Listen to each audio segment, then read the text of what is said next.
भाई तुझे क्या पता है, बहुत काम पढ़ना पड़ता है यार, 1 1 घंटे की रिकॉर्डिंग होती है और तो साला समझता नहीं है। अबे साले तू नहीं क्या करे, कैमरा चालू कर दिया क्या? अबे बोल के तो चालू करता है यार। ये भगवान क्या जुल्म है। हेलो गाइस, कैसे आप सब लोग? मैं करण और आप देखने आए हैं एक बहुत ही बढ़िया भूतिया कहानी। तो दोस्तों आज की जो कहानी है वो है सुधांशु चटर्जी की। उन्होंने मुझे मेल के ऊपर भेजी है और इसी कहानी को आज मैं आपके सामने बताने वाला हूँ। सुधांशु चटर्जी, एक्चुअली ये नाम बहुत बड़ा हो जाता है दोस्तों, तो पहले अपन चटर्जी को हटा देते हैं, ओनली फॉर सुधांशु ही बोलूंगा, आप समझ जाइएगा। एक्चुअली सुधांशु जो है वो एक सिविल इंजीनियर है जो कि बहुत बड़े बड़े गवर्नमेंट के जो प्रोजेक्ट रहते हैं उन्हें देख रेख करने का काम करते हैं। काफ़ी बार इन्हें अदर स्टेट के अंदर भी जाना पड़ता है, इनके ट्रांसफ़र वगैरह होते रहते हैं। तो इस बार इनका ट्रांसफ़र होता है बेंगलोर के अंदर। 2 गांव के बीच में बन रहे ब्रिज के लिए उनको वहां पे पोस्ट किया जाता है। तो भाई सुधांशु जी जो है वो निकल जाते हैं बेंगलोर के लिए बाई ट्रेन। ठीक है, आराम से, कोई दिक्कत नहीं है, बीच में कोई प्रॉब्लम भी नहीं होती, आराम से बेंगलोर पहुंच जाते हैं। बेंगलोर पहुंचने के बाद में 2 दिन वो होटल में रहते हैं और अपने कलीग्स वगैरह से मिलते हैं जो भी उनके साथ में काम करने वाले होते हैं। 2 दिन होटल में रहते हैं, उसके बाद में उन्हें कंपनी की तरफ से एक फ्लैट इशू हो जाता है और अगले दिन ही वो फ्लैट के अंदर शिफ्ट हो जाता है।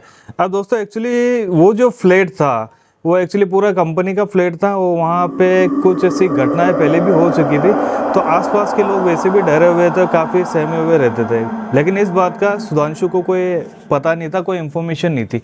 तो यहाँ पे क्या होता है, सुधांशु अपनी पूरी फैमिली के साथ वहाँ पे शिफ्ट हो जाता है। अब वहाँ पे सुधांशु के साथ में सुधांशु, उसकी वाइफ और उसकी 8 साल की बच्ची, ये तीनों उस फ्लैट के अंदर शिफ्ट हो जाते हैं।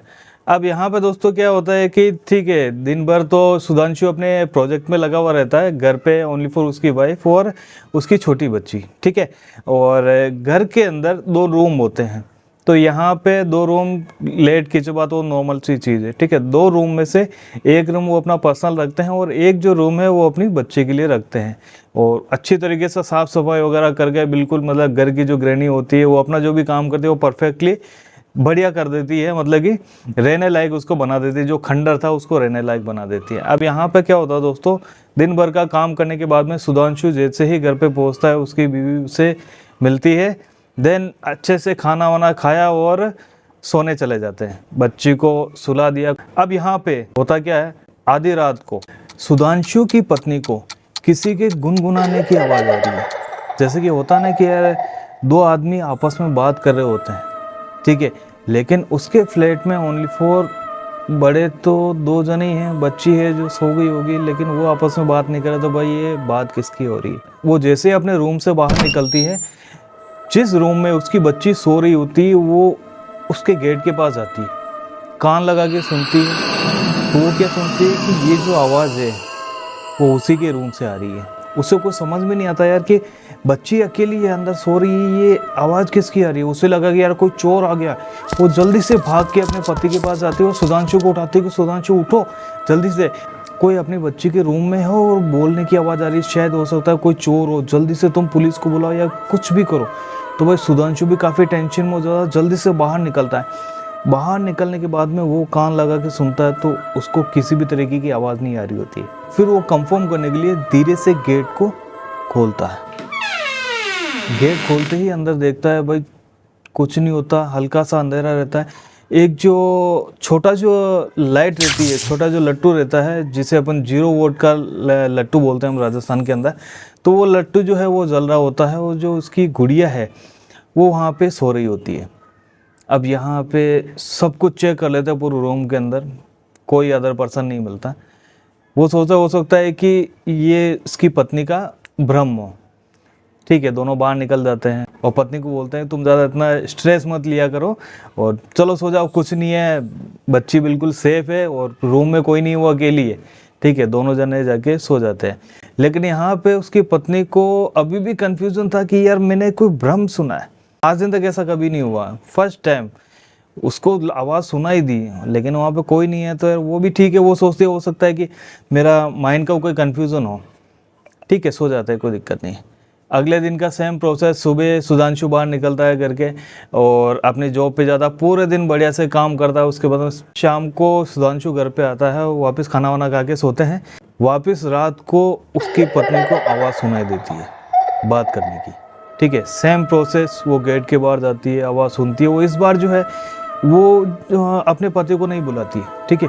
वो क्या करती है, फाइनली चेक करने के लिए गेट को जल्दी से खोल के अंदर एंटर होती है। अब यहाँ पे भाई जैसे ही वो एंटर होती है, वो देखती क्या है कि उसकी जो बेटी है वो बेड के ऊपर बैठी है, वो जग रही है, जो बच्ची है वो जग रही है और आराम से पालकते मान के बैठी हुई है और हल्की सी स्माइल है उसके ऊपर। और हालांकि ऐसा कोई अनवांटेड लगा नहीं। जैसे सुधांशु की पत्नी रूम के अंदर एंटर करती है, उसकी जो गुड़िया है वो बोलती है मम्मा, ठीक है। अब ये सुनते ही वो उसके पास आती है कि क्या हो बेटा, कोई है क्या यहाँ पे, किसी से बात कर रही हो, कौन है? तो जो बच्ची है वो अपनी मम्मा की तरफ देख रही होती है। तो एक बार क्या करती है, चेहरा जो है अपनी मम्मा की तरफ से हटा के सामने की तरफ चेहरा करती है और उसके बाद में फिर से अपनी मम्मा की तरफ वो चेहरा करती है और बोलती है कि नहीं मम्मा, मैं किसी से बात नहीं कर रही थी, कोई नहीं है यहाँ पे, कोई नहीं है, ठीक है। भाई उसको बहुत अजीब लगता है कि यार क्या हो रहा है, इस तरीके से कभी बात नहीं करती। अब सुधांशु की पत्नी सोचती है कि यार ठीक है, अभी रूम में कोई है नहीं तो मेरा कोई भ्रम ही है, लेकिन लगातार 2 बार भ्रम होना कुछ अजीब सी बात है। उसके बाद में वो अपने रूम में चले जाती है और वापस जाके सो जाती है। अगले दिन में, ठीक है, अपना सारा काम कर रही होती है, गुड़िया जो है बैठी हुई होती है और बैठे बैठे ही किसी से बात कर रही होती है। वो एक्चुअली हॉल के अंदर जो सोफे लगे हुए हैं उसके ऊपर बैठी है गुड़िया और वो किसी से बात कर रही है पास में मुंह कर करके, ठीक है। जैसे होता ना कि यार मैं यहाँ पे बैठा हूँ, मेरे पास में और कोई बैठा है तो मैं उससे बात करने के लिए इस तरीके से बात करता हूँ, ठीक है। तो बीच बीच में मैं उसकी तरफ चेहरा करके उससे बात करने की कोशिश कर रहा हूँ, इस तरीके से वो बात कर रही थी। तो इस चीज़ को सुधांशु की पत्नी ने नोटिस किया, यार ये क्या हो रहा है, मतलब मेरी जो बच्ची है वो किसी से बात कर रही है, तो क्या हो क्या रहा है। वो जैसे ही किचन से बाहर निकलती है, वो क्या देखते, उसकी जो बच्ची है वो इस तरफ जो चेहरा किया हुआ अचानक सामने चेहरा कर देती है। अब सामने चेहरा करने के बाद में उसकी माँ उससे पूछती है कि क्या हो बेटा, किससे बात कर रहे हो, क्या हो, मतलब खुद अकेले क्यों बात कर रहे हो यार। बच्ची बोलती है नहीं मम्मा कुछ नहीं, ये जो मेरे हाथ में डोल है ना, मैं उससे बात कर रही थी। तो भाई वो उसके हाथ में डोल देखती है तो वो सोचती है यार क्या हो रहा है, हो सकता है जगह चेंज हो गई है तो इसीलिए मुझे कुछ ज़्यादा ही कुछ ओवरलोड हो रहा है। तो सोचते हैं चलो बच्ची है, हाथ में डोल है तो उसकी वजह से उससे बात कर रही होगी, बच्चे हैं यार। एक दिन क्या होता है, शाम के टाइम में सुधांशु अभी तक घर पे आया नहीं होता है। सुधांशु की पत्नी किचन का सारा काम करके अपने बच्चे के रूम में जाती है। तो भाई जैसे ही वो रूम के अंदर एंटर होने वाली होती है, गेट को जैसे ही खोलती है तो भाई अंदर का नज़ारा देख के उसके होश उड़ गए। भाई उसकी खोपड़ी ने काम करना बंद कर दिया। अंदर का जो नज़ारा था, उसने क्या देखा कि बच्ची जो है हवा के अंदर झूल रही है। जैसे कभी आपने देखा होगा किसी बच्चे को कोई बड़ा, जैसे कि कोई किसी बच्चे को इस तरीके से पकड़ के अपन चारों तरफ घूमते हैं ना, उस तरीके से उसे कोई घुमा रहा है लेकिन उसे कोई दिखाई नहीं दे रहा है और जो बच्ची है वो हवा के अंदर चारों तरफ घूम रही है। भाई उसको देखते ही उसकी आंखें फटी की फटी रह गई।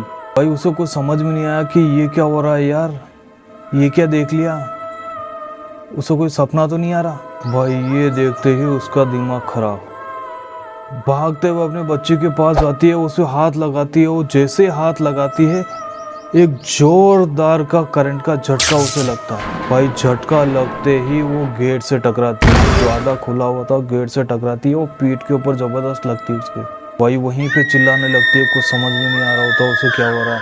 और बच्ची जो है वो धीरे धीरे से नीचे बेड के ऊपर खड़ी हो जाती है।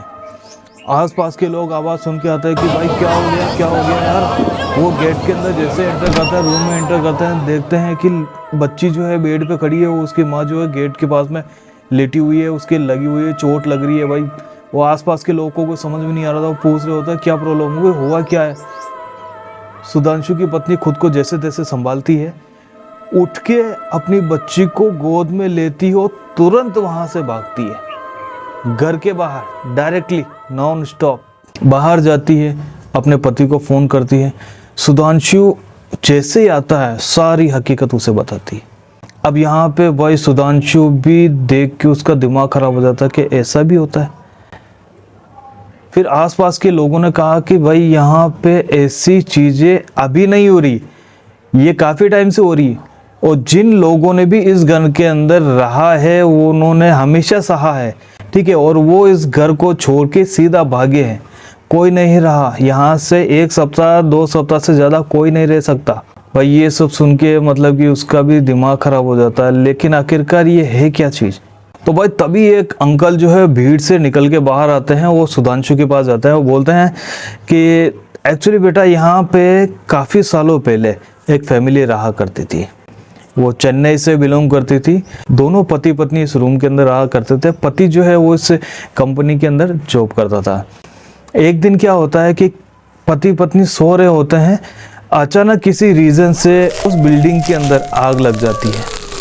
अब आग लगती है तो बाकी के जिनको पता चलता है वो लोग बाहर निकल जाते हैं, ठीक है, पूरी बिल्डिंग खाली करते थे। लेकिन जो ये दोनों पति पत्नी हैं इनको आग के बारे में कुछ पता नहीं चल पाता है, ठीक है, और वो उस रूम से निकल ही नहीं पाते और उनकी जल के मौत हो जाती है। अब यहाँ पे एक ट्विस्ट ये है दोस्तों कि जो लड़की मरी है, ठीक है, वो प्रेग्नेंट थी। भाई वो कहते हैं ना कि जो दुनिया की सबसे सच्ची मोहब्बत है, जो सच्चा प्यार है, वो सिर्फ एक माँ कर सकती है अपने बच्चे से। इस कपल के काफ़ी सालों से बच्चे नहीं हो रहे थे। फर्स्ट टाइम उनकी जो वाइफ थी वो प्रेग्नेंट हुई थी, लेकिन इस हादसे की वजह से दोनों पति पत्नी और उस पत्नी के गर्भ में जो बच्चा था वो जल के राख हो गया।